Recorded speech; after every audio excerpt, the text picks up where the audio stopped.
Мұсылмансыз ба? Тік көтеріңіз басыңызды. Иығыңызға салған қайғы қасірет, ауыртпашылық, қиыншылық, бұның бәрі қалай келеді, солай кететін нәрсе. Бәлки сіздің бағыңыз бұл иман болса, сол иман бағын көтеріңіз да, қалған қиыншылықтың бәрін, қайғы қасіреттің бәрін, басыңызға түскен ауыртпашылықтың бәрін, кедейшіліктің бәрін иығыңызбен тіке көтеріңіз.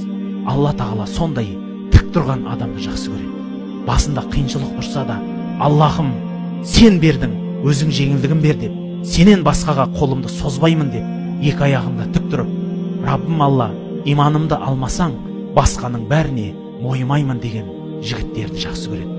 Сол үшін бауырлар, екі иықта тік тұра біле, мына өмірдің күйбелеңіне күймей, мына өмірдің қысылған нәрселеріне қысылмай, Аллам жанымда бар ғой деп, Құдайыңызды ұмытпай, екі аяқта тік тұрып басыңызды сәжде қоюдан Алла тағала босатпауын сұраңыз.